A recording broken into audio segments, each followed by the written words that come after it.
Beberapa hari ini Ketua Umum PDIP Ibu Megawati diserang dengan hoaks yang masif. Yang paling kerap muncul di media adalah berita tentang Hersubeno Arif yang dianggap sebagai orang yang menghembuskan kabar hoaks tentang sakitnya Ibu Megawati lewat sebuah video di YouTube. Hersubeno Arif sendiri disebut sebagai seorang wartawan senior yang juga konsultan media dan politik. Entah seniornya di media mana, karena data yang ada di beberapa media yang sempat saya baca tidak menyebutkan pengalaman Hersubeno sebagai seorang wartawan. Karena Hersubeno dianggap sebagai pihak yang bertanggung jawab atas beredarnya kabar hoaks Ibu Mega sakit hingga koma, maka dialah yang dilaporkan ke Polda Metro Jaya oleh PDIP DKI Jakarta. Apa tanggapan Hersubeno terhadap laporan ini? Ternyata dia cukup santai, bahkan video YouTube yang dijadikan bukti laporan pun masih ada sampai sekarang. Ketika ditanya oleh awak media, Hersubeno malah balik bertanya, apakah sudah menonton video tersebut? Kemudian, para awak media diminta menghubungi pemimpin redaksi media FNN, Forum News Network, karena nama media ini muncul di video tersebut. Hersubeno hanya menyebut bahwa konten yang dia bawakan dalam video itu adalah sebuah produk jurnalistik. Betulkah video itu adalah produk jurnalistik? Kalau menyebut jurnalistik, harusnya ada prinsip pemberitaan yang mencakup semua sisi. Harus fair, tidak memihak, tidak tendensius. Hersubeno merilis video bertajuk Ketum PDIP Megawati dikabarkan koma dan dirawat di RSPP pada tanggal 9 September 2021 lalu. Hersubeno menyebutkan adanya rumor politik soal sakitnya Ibu Megawati yang dikabarkan masuk RSPP Jakarta sejak tanggal 8 September. Rumor politik ini disebut menjadi berita paling hot di media sosial dan di sejumlah media massa.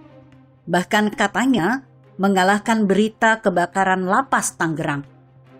Lalu Hersubeno menegaskan bahwa belum ada kepastian apakah Megawati benar-benar sakit. Sejumlah pengurus PDIP yang ditanya awak media menolak berkomentar dan ada juga yang mengaku bingung.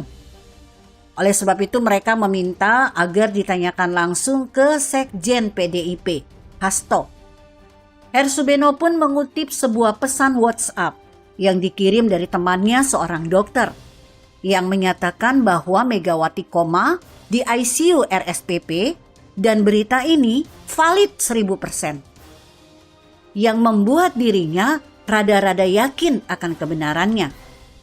Kemudian Hersubeno juga memberikan analisa terkait tanggapan para kader PDIP. Ada 3 kemungkinan katanya.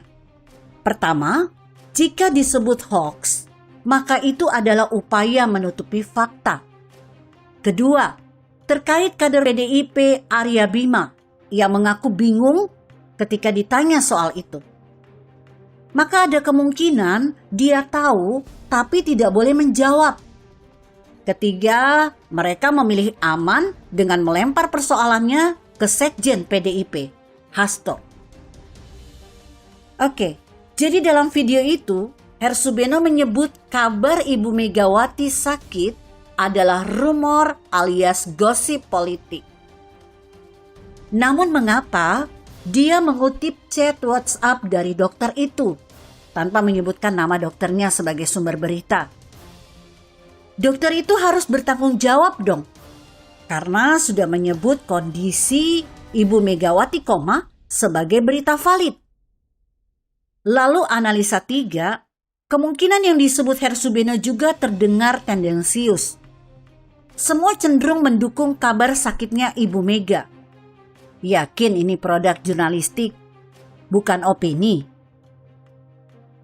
Ketika saya mencoba melihat timeline peredaran hoax soal kondisi kesehatan Ibu Megawati, ada beberapa hal menarik yang saya temukan.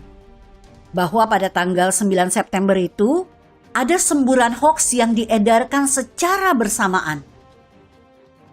Sebuah media online, fajar.co.id menyebutkan adanya kabar beredar lewat aplikasi pesan WhatsApp pada tengah malam dini hari tanggal 9 September yang menyatakan bahwa Ibu Megawati dilarikan ke ICU RSPP Jakarta.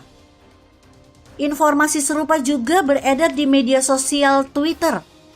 Temuan dari para awak media kantor berita politik Ermol, grup pojok1.id. Pada hari yang sama, sebuah akun Instagram memposting konten hoax berupa semacam flyer ucapan duka cita atas wafatnya seseorang yang fotonya mirip dengan Ibu Megawati. Postingan itu juga mencatut nama Palang Merah Indonesia yang diletakkan di bagian atas gambar. Seakan pihak PMI lah yang membuatnya. Artikel ini ditulis Nina Nur di siwot.com. Jika Anda berpendapat lain, berikan komentar Anda di kolom komentar.